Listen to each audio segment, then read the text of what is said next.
Most people assume that if a sound or frequency changes your brain, there should be a dramatic, almost instant shift in how you think or feel. But when you actually look at what neuroscience says about brainwave stimulation, the picture is much more subtle and a lot less cinematic than what online claims usually suggest. For decades, researchers have been studying how rhythmic stimuli like sound, light, and even repetitive patterns might influence brain activity. The idea is not that the brain is being controlled, but that it naturally synchronizes with external rhythms through a process called entrainment. It's the same reason people tap their foot to music without thinking about it. The brain responds to patterns. But responding to a pattern is not the same thing as being reprogrammed by it, and that distinction is where most misunderstandings begin. To understand why this topic keeps coming back, you have to look at what scientists are actually measuring. Brainwaves like alpha, beta, theta, and gamma are not physical waves traveling through the skull. They are patterns of electrical activity that reflect different states of attention,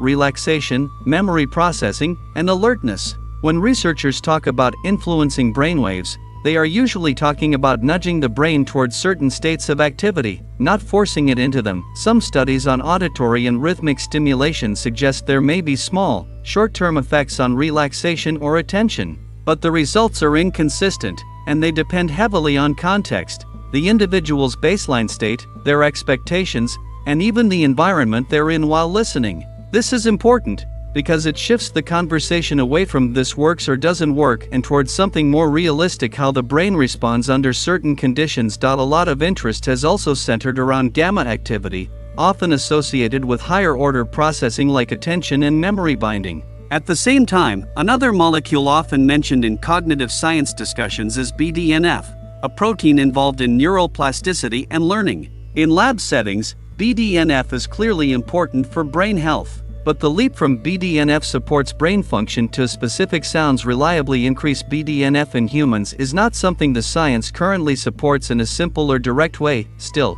research into rhythmic stimulation continues because the brain is not static. It is always adapting, always responding to input. The question scientists are trying to answer is not whether external rhythms can influence mental states, but how large that influence is, how long it lasts, and under what conditions it becomes meaningful. What often gets left out of public discussion is how complex measurement really is. If someone listens to a 10 or 12-minute audio track and feels more focused afterward, that experience could involve multiple overlapping factors: reduced distraction, expectation effects, relaxation response, or simply taking a break from cognitive overload. Neuroscience does not treat these factors as fake. It treats them as part of the system, and that's where things get more interesting than most simplified explanations. Instead of thinking in terms of direct stimulation like pressing a button in the brain, it may be more accurate to think in terms of modulation. The brain is constantly being shaped by small inputs: rhythm, attention, breathing patterns, and sensory environment. Audio-based interventions sit inside that broader category of influence, where the effects are often indirect and cumulative rather than immediate and isolated. At the same time, there is a growing gap between scientific language and consumer interpretation. Terms like brainwave activation or frequency optimization can sound precise, but in research contexts they usually describe very controlled, narrow findings rather than broad wellness outcomes. When those terms move into marketing or general public discussion, they often gain a level of certainty that the original science never claimed. This doesn't mean there is nothing happening.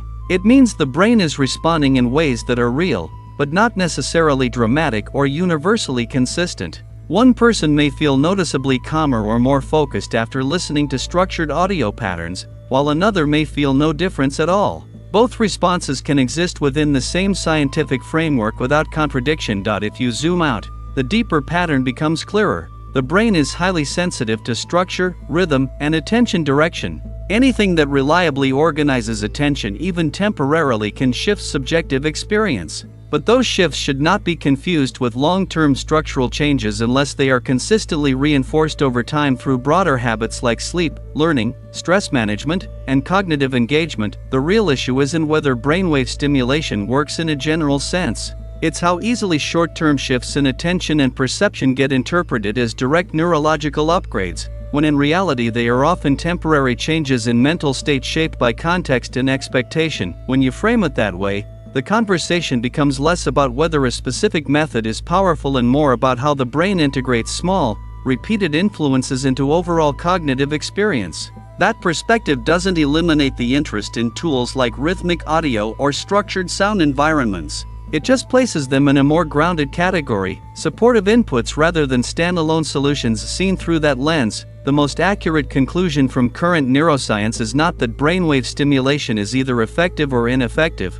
but that it exists in a subtle space where perception, attention, and neural activity interact continuously, and the outcome depends heavily on the person using it and the conditions around them. For anyone exploring this area, that nuance matters more than the promise of quick shifts, because the brain doesn't usually change in leaps from a single input. It changes through patterns, repetition, and context over time, and understanding that distinction is often more valuable than any single explanation about waves or frequencies. A structured breakdown of these concepts can help make sense of how attention, sound, and cognitive states interact in real-world conditions, without oversimplifying what the science is still actively trying to understand. If you found this perspective useful, subscribing can help you explore more topics that break down how cognitive science is interpreted in everyday tools and claims.